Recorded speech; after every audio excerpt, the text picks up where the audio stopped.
بسم الله الرحمن الرحيم. صلى الله عليك يا رسول الله، صلى الله عليك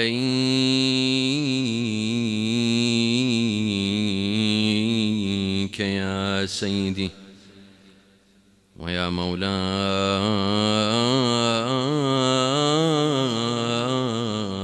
يا أبا عبد الله.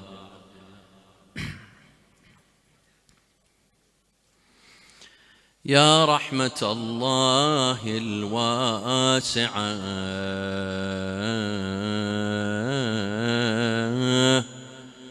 ويا باب نجاة الأمة ويا عبرة كل مؤمن ومؤمنة،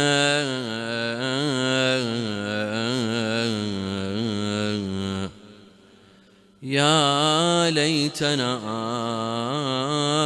كنا معكم سادتي فنفوز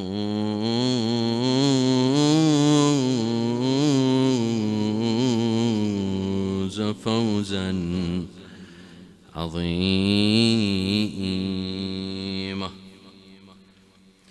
لم أنس زينب بعد الخدر حاسرة. These nights our hearts are full of sorrow for Sayyidah Zainab salamullahi alayha. We turn our hearts to Sham. لم أنس زينب بعد الخدر حاسرة تبدي النياحة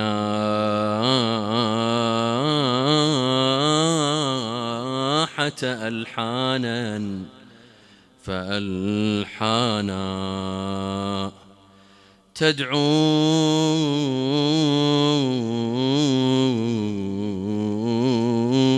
أباها أمير المؤمنين ألا يا والدي حكمت فينا رعايانا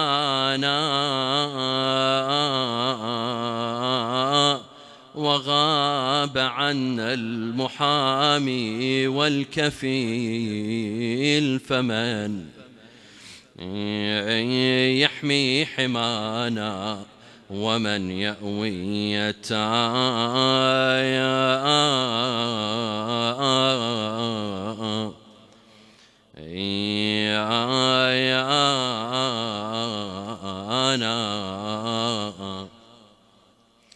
إن عسعس الليل وارى بذل أوجهنا وإن تنفس وجه الصبح أبدانا قم يا علي فما هذا القعود وما عهدي تغض على الأقذاء أجفانا أقبل علي الليل وازدادت الوحشة أنا ما أشوف غير أيتام تصارخ بدهشة وشيخ العشيرة حسين ما حد شال نعشة مطروح وبكترة علي الأكبر وجسايا أصبحت وشبول الهوى شمحولي وقوف ومسيت مالي قناع وتستر بالجفوف. لا حول ولا قوة إلا بالله العلي العظيم. إنا لله وإنا إليه راجعون. أعوذ بالله من الشيطان الرجيم. بسم الله الرحمن الرحيم. وقفوهم إنهم مسؤولون ما لكم لا تناصرون. عطروا أفواهكم بذكر الصلاة على محمد وآل محمد.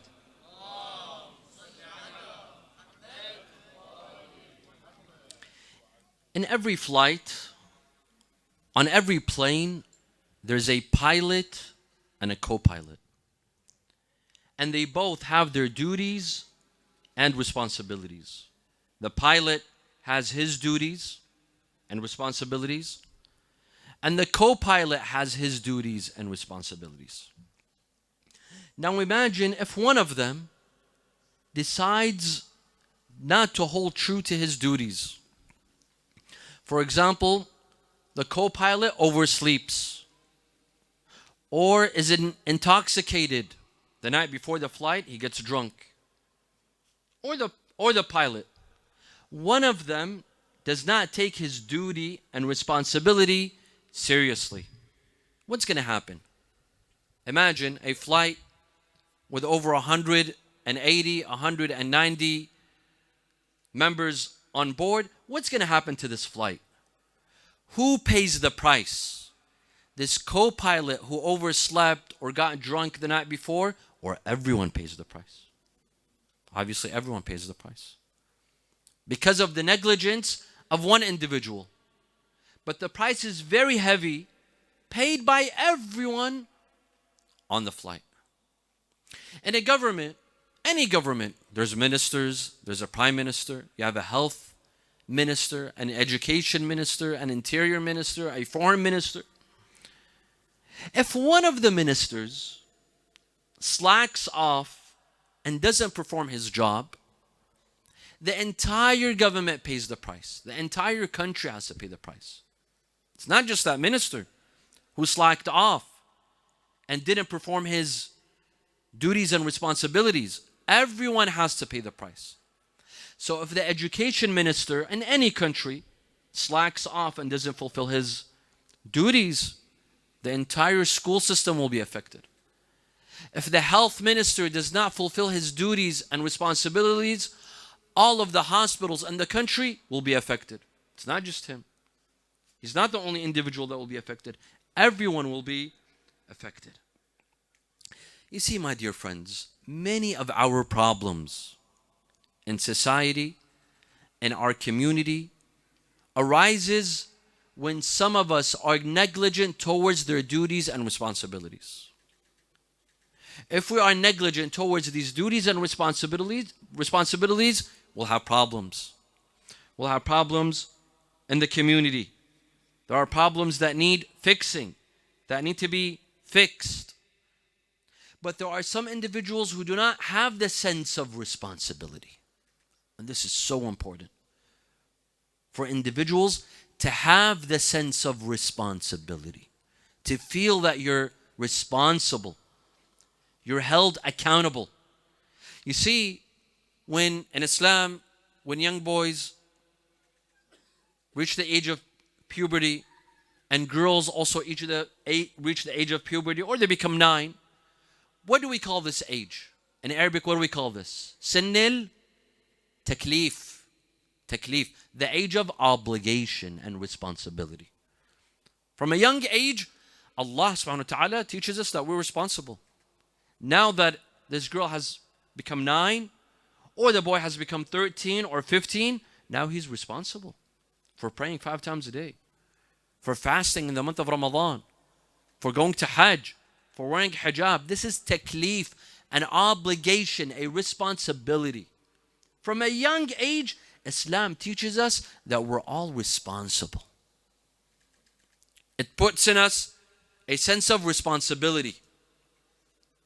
And the famous hadith that we will concentrate on tonight by Rasulullah sallallahu alayhi wa alihi wa sallam, in which he stated, كُلُّكُمْ رَاعٌ وَكُلُّكُمْ مَسْئُولٌ عَنْ رَعِيَّتِهِ. You are all shepherds, And every shepherd has a what? Has a flock. You are all shepherds, and all of you are responsible for your flock. Did you know that? Many of the prophets of Allah, many of the messengers, before becoming a messenger, their job was to be shepherds. They had a flock. Musa alayhi salam. Musa for 10 years served as a shepherd. قَالَ مَا تِلْكَ بِيَمِينِكَ يَا مُوسَى. Allah asked him, what do you have in your right hand? قَالَ هِيَ عَصَايَ أَهُشُّ بِهَا عَلَى غَنَمِي وَلِيَ فِيهَا مَآرِبُ أُخْرَى. That I use my stick to gather my flock. Musa was a shepherd. Many of the prophets of Allah and messengers of Allah were shepherds. Why? Because when you're a shepherd, you learn to have the responsibility of looking after your flock, your sheep. There's a type of responsibility. كلكم راع وكلكم مسؤول عن رعيته. طيب. In Arabic, what do we call a politician? A politician. Someone who participates in politics. What do we call him in Arabic? Can someone tell me? Siyasi. There's another word. Mas'ul. Mas'ul. In Iraq, if you've been to Iraq, we don't call them siyasiyin. We don't call them politicians. We call them mas'ulin. What does this word come from? Mas'ul. Mas'ul comes from mas'uliyah, from responsibility. This person has a responsibility. He was put in charge of a ministry, of an office, of an area, of a city, of a village, of a country. Hence, he's responsible. Mas'ul. It comes from mas'uliyah, from responsibility. It also comes from being held accountable and questioned. Mas'ul comes from su'al as well, to be questioned. What did you do with your job? What did you do with your position? You had an X amount of money under your hand. How did you spend it? Where's your budget? Where'd you spend your budget? You're responsible. You're in charge. And I wish that politicians, they saw their position as a responsibility and not a merit. A lot of people run for office because it's the cool thing to do. Run for office, become a prime minister, a parliament member, because it has merits. There's a nice salary, there's benefits that come with it. But what about your responsibility? It's a responsibility. Today, my dear brothers and sisters, tonight we will discuss having a sense of responsibility on 4 levels. Number 1, on a personal level. Number 2, on a family level. Number 4, on a community level. And number 4, on the ummah level. Our responsibility towards the ummah. Wa sallu ala Muhammad wa ali Muhammad.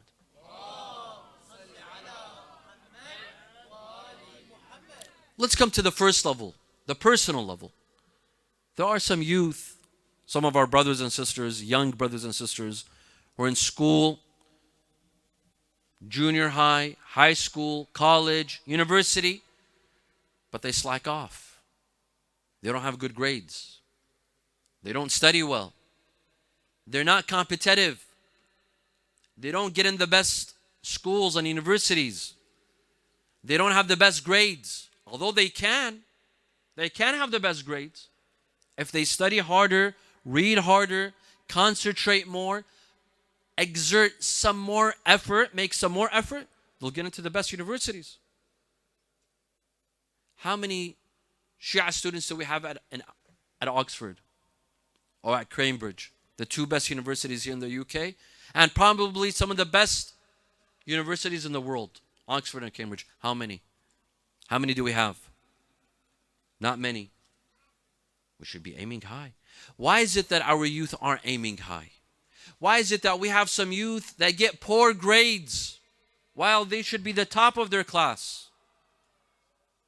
And they slack off in school, at uni. They skip class, they skip school sometimes. Why?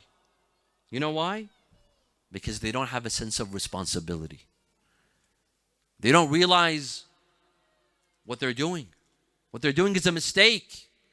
they're jeopardizing their future and the future of their families. Or they settle for a small job, a petty job with minimum wage, while this person has a capability of having a greater job, a better job that pays a lot more. Why settle for less? If you have the capability of making more money, why settle for less? You see, my dear friends, this all stems from a lack of responsibility, not having a sense of responsibility. You might be 20 years old, 22, 18, however old you are. You're in school, you're in college, you're in university, you're working. Don't look at yourself right now as a 20-year-old or a 22-year-old. You're building the future of a family and of a breadwinner. See yourself as a father and a husband who's in charge of raising a family in a very expensive society, in a very expensive country. What do you have to offer? You're building your future. Your education is your capital. The education that you're seeking today, it's your capital. It's what will make your money in the future. Why do you settle for an average job when you can have the best of jobs? You know, my dear brothers and sisters, this weekend I'm at your service here in London. The weekend before, I was in Sydney, Australia. The weekend before, I was in Manchester. It's been a very hectic 3 weeks. But I've had the pleasure and honor of meeting many wonderful youth like yourselves. And there's one thing that I've come to know and understand from youth wherever I visit in the West, and that life in the West is costly. It's costly. How many of you have the capability of owning your own house, owning your own home? How many of you can you pay your own bills by yourself without the support of your parents? How many of you have the ability to pay your own rent? It's hard. It's a tough world. If you don't take it seriously, if you don't have the sense of responsibility to provide for yourself on a personal level, and to provide for a future wife and future children, and you'd like to put them in private schools, where are you going to make that income? How are you going to support yourself? Allah says, وَقُلْ اعْمَلُوا فَسَيَرَى اللَّهُ عَمَلَكُمْ وَرَسُولَهُ وَالْمُؤْمِنُونَ. Say work. Work not just for akhirah. Work for dunya as well. We mu'mineen, we believe in a balance between dunya and akhirah. No one told you that concentrate just on akhirah and neglect your dunya. The Quran says, وَابْتَغِي فِي مَا آتَاكَ اللَّهُ الْدَارَ الْآخِرَةَ وَلَا تَنْسَ نَصِيبَكَ مِنَ الدُّنْيَا. You have a sense of responsibility for dunya as well. You have to live and live good. You don't have to live on the poverty line. No one tells you to live and go get married and have children and make them live a poor life. Why? Why would you marry a lady and make her live in poverty? Make a living for yourself. Support your family. Go and seek a job, a good job, a job that will make you wealthy.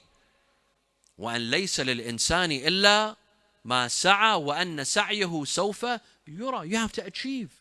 You have to make an effort. And you keep the rest for Allah. This is not a time to be lazy, my dear brothers and sisters. Let me tell you.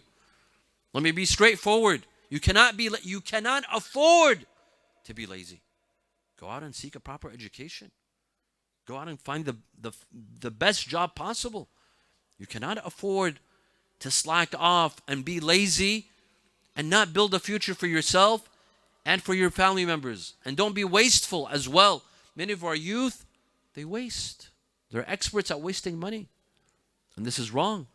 Even if it's your father's money. What, did your father steal it from a bank? Or he has a tree at home that, gives out pounds and dollars. It's neither either one. Your parents worked hard for this money. Don't waste it. إن المبذرين كانوا ولا تبذر تبذيرا إن المبذرين كانوا إخوان الشياطين. We have to make sure that our youth today, they spend economically. They don't waste. They don't waste their money and the money of their parents. We come to the second level. our sense of responsibility towards our family. Wa sallu ala Muhammad wa ali Muhammad.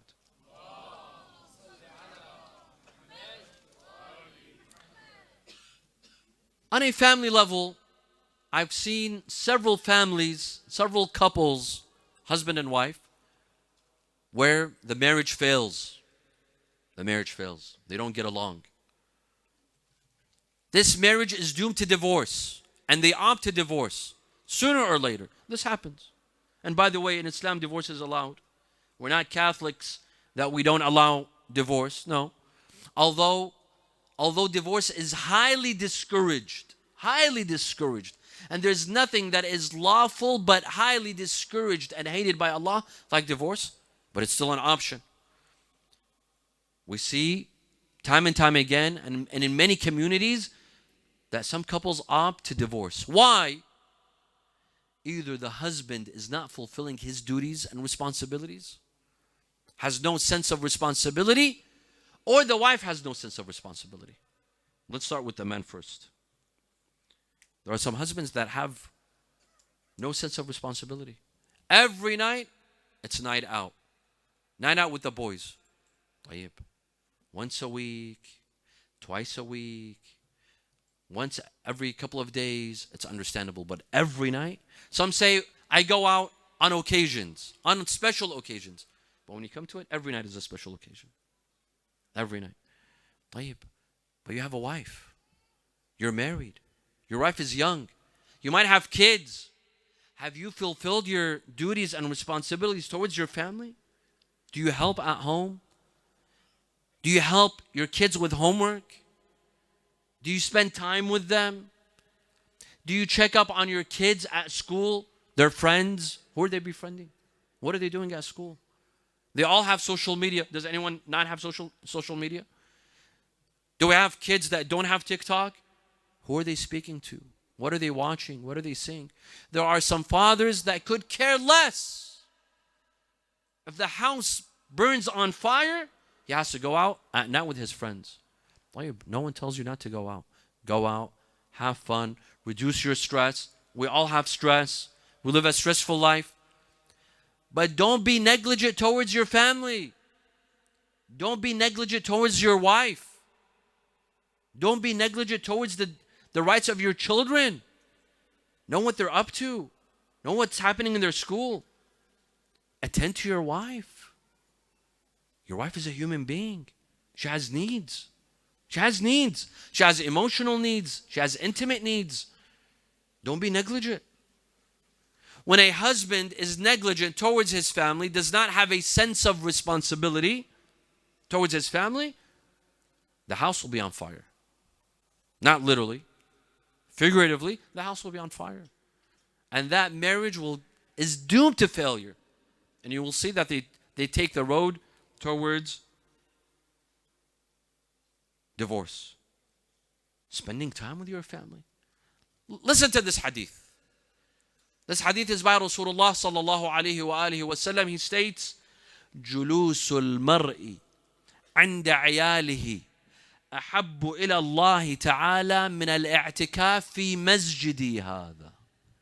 He says, when a man sits with his family, sits with his wife and children for some time, it is greater in the eyes of Allah than performing i'tikaf in the masjid of Rasulullah sallallahu alayhi wa sallam. Imagine, is there a masjid more sacred than the holy mosque in Medina?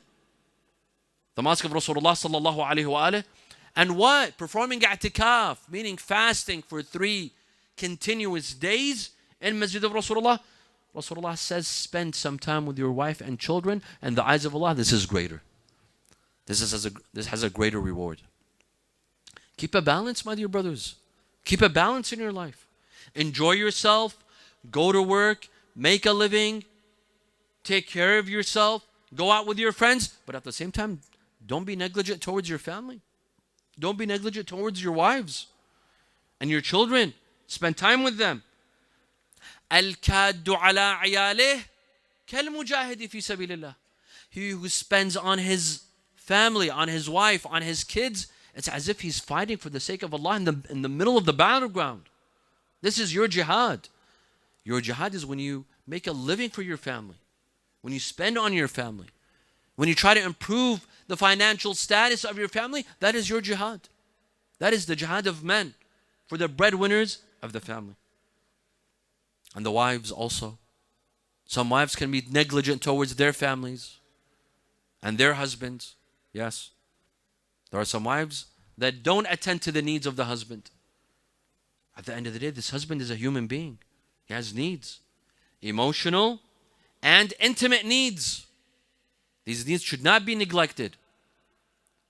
When a man is neglected inside of his house, when his needs are not met, guess what? Naturally, he'll start looking outside of the house. This is natural. It's a given.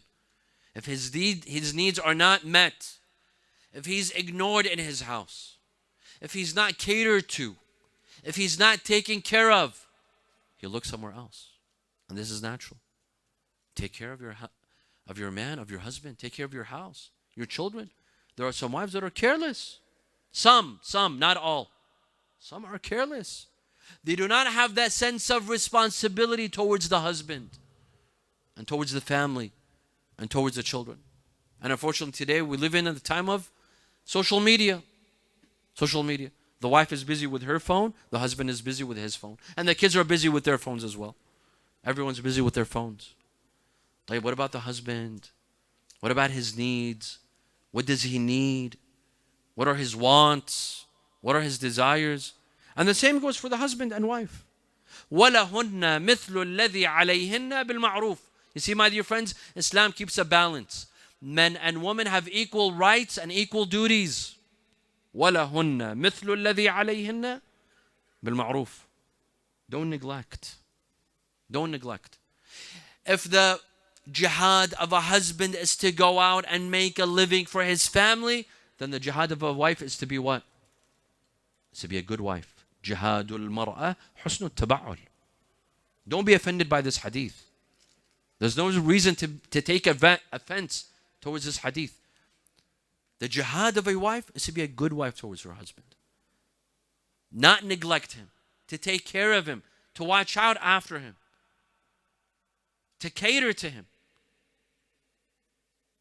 That way she can preserve her house, her family, her husband, and her husband will no longer need to look outside of the boundaries of the house if he's taken care of. Of course, there are some cases in which he will.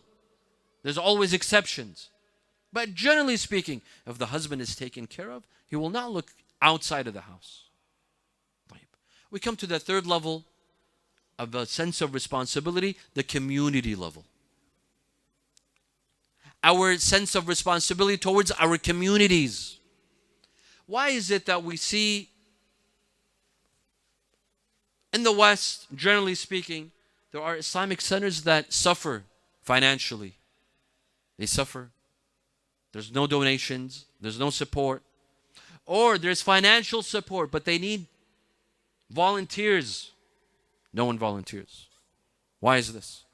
Why do we have events that no one volunteers to or for, or no one donates to? Because there's a lack of sense of responsibility.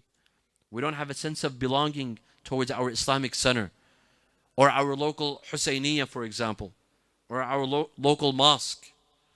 We have to have that sense of responsibility. Again, كُلُّكُمْ رَاعٍ وَكُلُّكُمْ مَسْئُولٌ عَنْ رَعِيَّتِهِ. All of you are shepherds, every single one of us.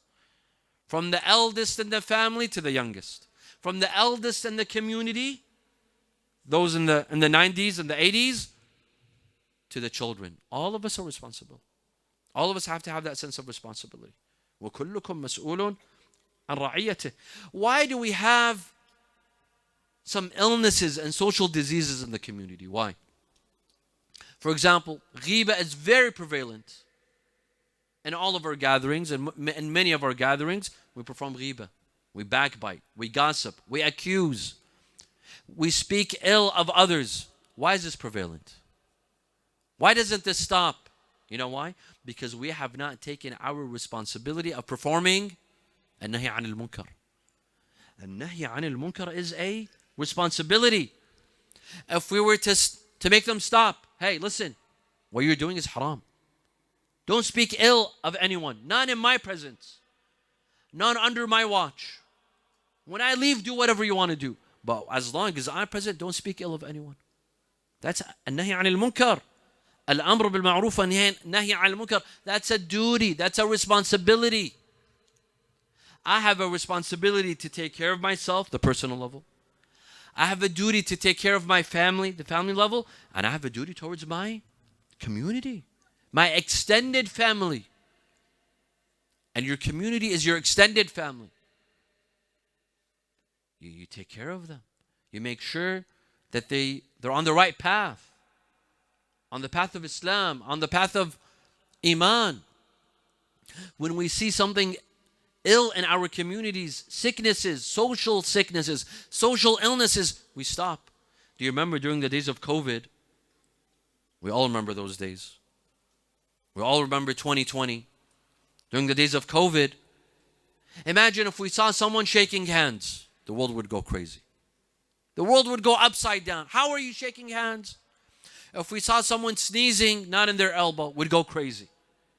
Sneeze in your elbow. Don't shake people's hands. Have your social distance. When it comes to physical ailments, we take it seriously. We perform النهي عن المنكر. But when it comes to spiritual ailments and illnesses, we don't take them seriously. We see ghiba, backbiting, accusations, without evidence, without proof, we could care less. This is on our shoulder. We don't have that sense of responsibility. Look at what the Quran says. وَالْمُؤْمِنُونَ وَالْمُؤْمِنَاتِ بَعْضُهُمْ أَوْلِيَاءُ بَعْضٍ يَأْمُرُونَ بِالْمَعْرُوفِ وَيَنْهَوْنَ عَنِ الْمُنكَرِ. Believers have a sense of responsibility towards one another. A mu'min has a wilaya over another mu'min. Has authority. Wilaya means authority. You see, you have authority over yourself. You have an authority over your family. And then you have authority over other mu'mineen. How? What sort of authority? Al-amr bil-ma'roof. Wa-nahy anil munkar. You make sure that other believers, they walk in the right direction. And you see what's interesting in this verse, my dear friends. The verse doesn't say وَالْمُؤْمِنُونَ أَوْلِيَاءُ الْمُؤْمِنَاتِ. That the believing men have authority over the believing women. No. وَالْمُؤْمِنُونَ وَالْمُؤْمِنَاتِ بَعْضُهُمْ أَوْلِيَاءُ بَعْضٍ. That some men and some women from the believing men and women, they have authority over each other. بَعْضُهُمْ أَوْلِيَاءُ بَعْضٍ. Meaning men have an authority over women and women have authority over men. When it comes to what? Al-amr bil-ma'roof wa-nahy anil munkar. Speaking the truth. Enjoining the good and forbidding the evil. Yes, this is a sense of duty and responsibility. Al-mu'min mir'atul mu'min. A mu'min is a mirror for his believing mu'min. Be his mirror. We have to be mirrors for each other. When you stand behind the mirror for an hour, as most of us do, every day, what do? Why do we look in the mirror?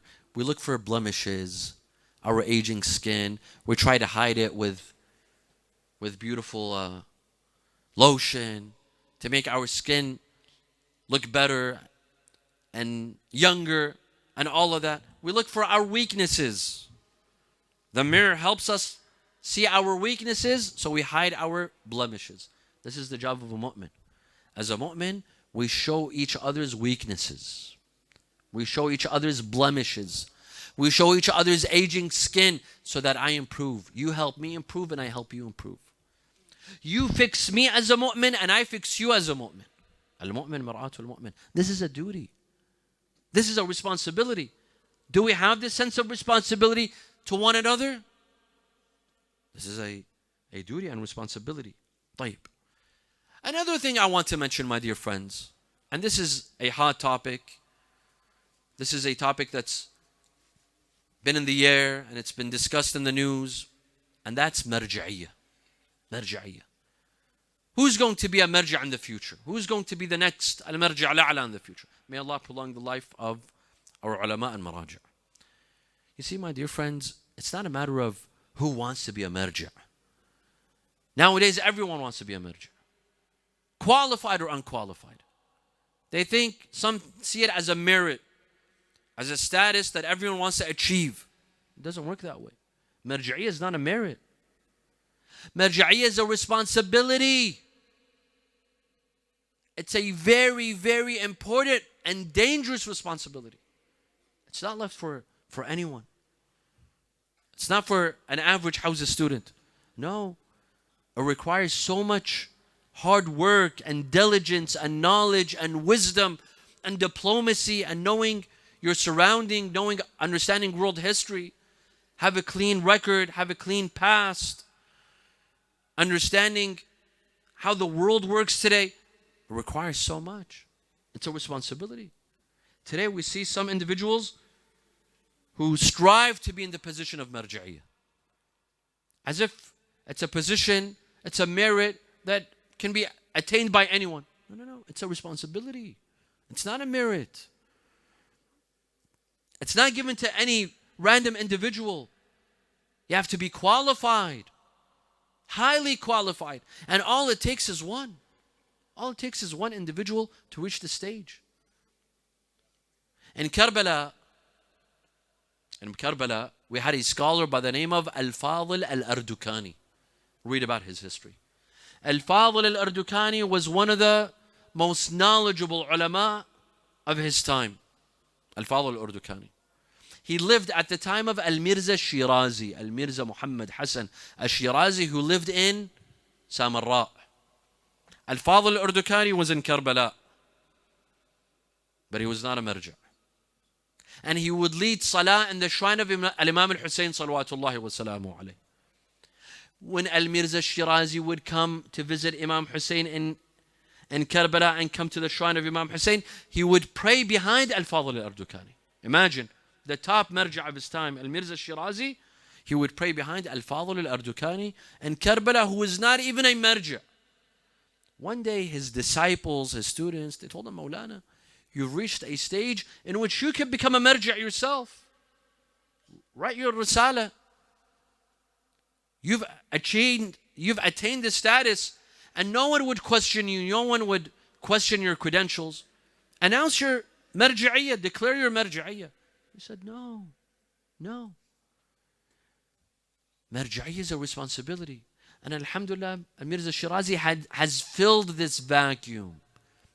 He's taking up this responsibility, and it is no longer upon my shoulders. He's taken up that responsibility. He's taken up that duty. It's no longer my duty. You see how he sees it? He sees it as a duty, as a responsibility. It's not just an ordinary authority to be achieved by anyone. It's a responsibility. And if someone qualified has taken up that responsibility, it falls off the shoulders of others. Let alone those who are not qualified for this position. And we have to be very careful. Who is qualified and who's not qualified. And then finally, we have our sense of responsibility towards the ummah. Sometimes you're responsible for yourself. Sometimes for your family. Sometimes for your community. Sometimes for the ummah. The nation. This nation. The nation of Islam. We have a duty towards it. We have a responsibility towards this ummah. My dear brothers and sisters, today as I speak to you, there's a part of this ummah that is bleeding. Gaza is bleeding. Southern Lebanon is bleeding. Why? Why is Gaza bleeding and Southern Lebanon is bleeding? Why are they suffering so much? Because the rest of the world, the rest of the ummah have not fulfilled their duties and responsibilities.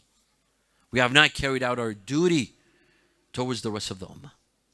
If we had, we would not allow them to suffer. Rasulullah sallallahu alayhi wa sallam says that Muslims are like one body.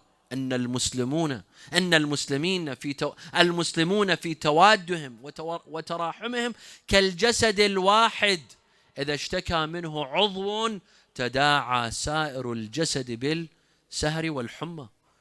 Muslims are like one body. You know, if you have a toothache, can you sleep at night? Can the rest of your organs and your body sleep at night? But it's just your tooth. It's one of your tooth that pains you at night, but your entire body has to suffer. You'll stay up all night because your tooth hurts. Muslims are like one body. If one part of your body hurts, the entire body has to hurt. But where's this ummah? Where's the sleeping ummah that sees Muslims being massacred and atrocities are taking place, but we don't do anything?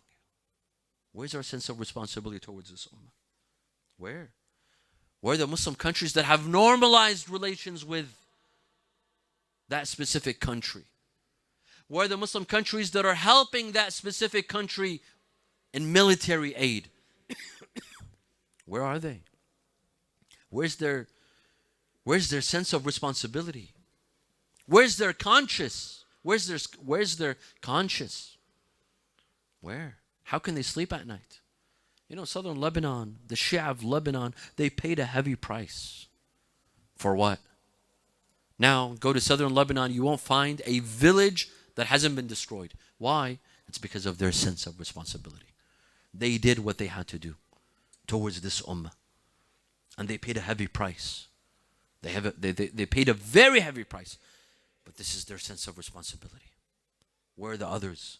Where's the rest of the ummah towards those who are suffering in this nation? My dear friends, the Ahl al-Bayt felt a sense of responsibility. Amir al-Mu'mineen alayhi salam, why did he accept the Khilafah after 25 years? When the Khilafah was derailed from the tracks that it was put on the day of Ghadir, and it was derailed on the day of Saqifa, after 25 years they came back to Amir al-Mu'mineen and they gave him allegiance. Why did Amir al-Mu'mineen accept? Imagine, they brought the first Khalifa, second, third. After 25 years they came back to Amir al-Mu'mineen. Why did he accept? Because Amir al-Mu'mineen saw it as a duty and responsibility. And he would say, إِنَّ امْرَتَكُمْ هَذِهِ أَهْوَنُ عِنْدِي مِنْ عَفْطَةِ عَنْزٍ إِلَّا أَنْ أُقِيمَ حَقًّا أَوْ أَدْفَعَ بَاطِلًا. This Khilafah of yours is meaningless to me. It has absolutely no meaning except if I can establish truthhood and repel falsehood. It was a sense of duty. Why did Imam Hussain rise against Yazid? He could have sat in Medina comfortably, lived a comfortable life like Abdullah ibn Umar, like everyone else who remained in Medina. But why? Was it not his sense of duty and responsibility? إنما خرجت لطلب الإصلاح في أمة جدي. This is the ummah of my grandfather. I'm responsible for the ummah of my grandfather. He had a sense of duty and responsibility.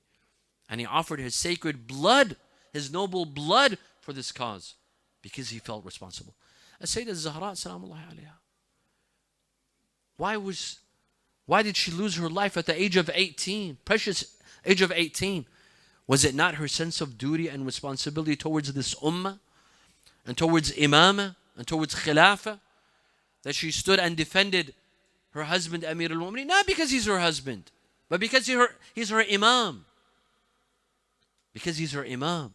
She defended him and sacrificed his life for him.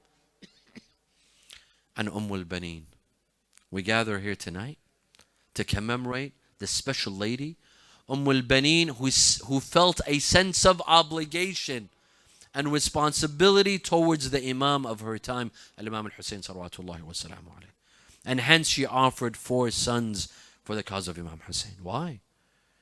Because she's a mother, she's a woman, she's a human being who had a sense of responsibility towards the Imam of her time, towards this ummah, towards this cause.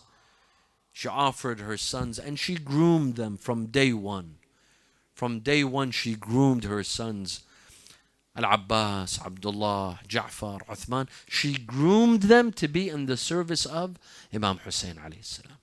Because she had a sense of responsibility. She had a sense of responsibility. She was not negligent towards this ummah and towards the Imam of her time. Let's direct our hearts towards Medina as the caravan of Imam Hussain alayhi salam, the caravan of As-Sayyidah Zainab, and the caravan of Imam Zain al-Abidin returns back to Medina. Imam Zain al-Abidin alayhi salam was with a man by the name of Bishr ibn Hadlam. Bishr was a poet, and he was in the caravan of Imam Zain al-Abidin. Imam Zain al-Abidin tells him, Ya Bishr, rahimallahu abak, laqad kana sha'iran. Your father was a poet. Do you know anything about poetry, Ya Bishr? He said, yes, my dear master. Yabna Rasulullah, I can say a few words of poetry. The Imam told him, enter Medina and begin mourning my father, Abi Abdullah al-Hussein. So Bishr entered the city of Medina and he started shouting, Ya Ahla Yathrib la muqama lakum biha. They gathered. Ahla Yathrib? Yathrib is the city of Medina, but it is the old name of Medina. What is this man telling us? Ya Ahla Yathrib la muqama lakum biha. People started gathering. The people of Medina started gathering, and he would say, Al-Khabar inda qabr al-Nabi. Gather around the grave of Rasulullah, and I will tell you the news. When the people of Medina gathered around the grave of Rasulullah sallallahu alayhi wa alih, Bishr began to say, Ya Ahla Yathrib la muqama lakum biha. قتل الحسين فأدمعي مدرار الرأس الجسم منه مضرج في كربلاء والرأس منه على القناة يدار.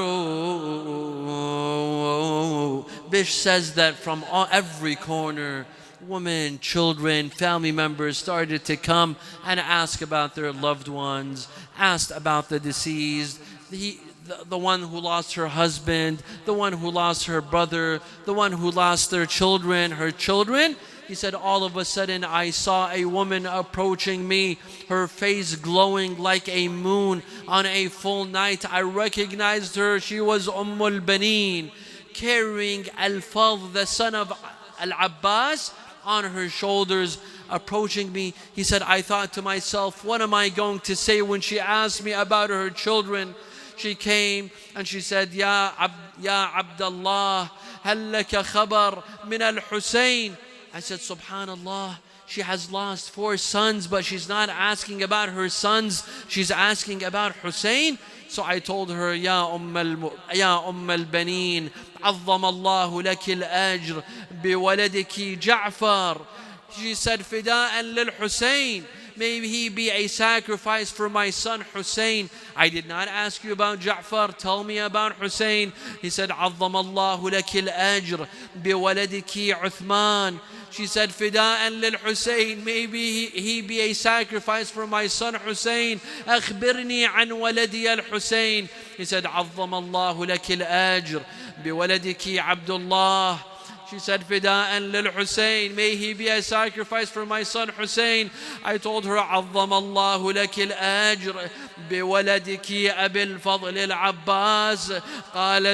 قالت فداء للحسين أخبرني عن الحسين. I'm asking you, tell me about my son Hussein. May my sons be a sacrifice for Hussein. Here he said, عظم الله لك الأجر بأبي عبد الله الحسين. The child, she was carrying Al-Fadl, the son of Abu al-Fadl al-Abbas. When she heard this, the child fell from her arms and she sat on the ground and she started shouting, Wa walada, wa Husayna, wa mazluma. لا تدعوني ويك أم البنين تذكريني بليوث العرين كانت بنونا ليأدعى بهم واليوم أصبحت ولا من بنين 4 مثل نسور الربا قد واصلوا الموت بقطع الوتين يا ليت شعري كما أخبروا بأن عباسا قطيع يمين.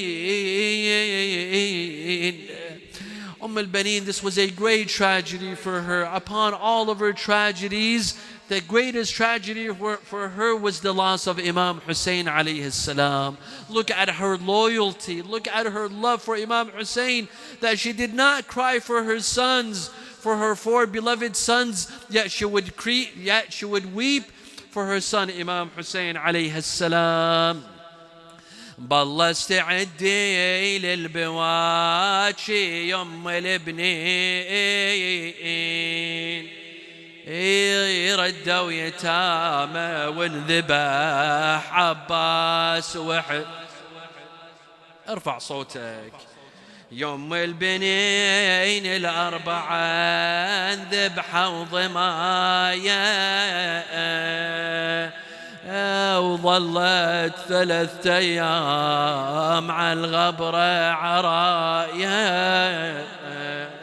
ليتك نظرت على النهايا يا صاحب الراية، يا مفضوخ راسه مقطع شماله واليمين. يم البنين الأربعة ما حد فنهم، دمهم غسلهم والتراب صاير جفنهم. ومن الصبح زينب مشيت للشام عنهم، فوق الهزيل مرت وشافتهم مطاعين.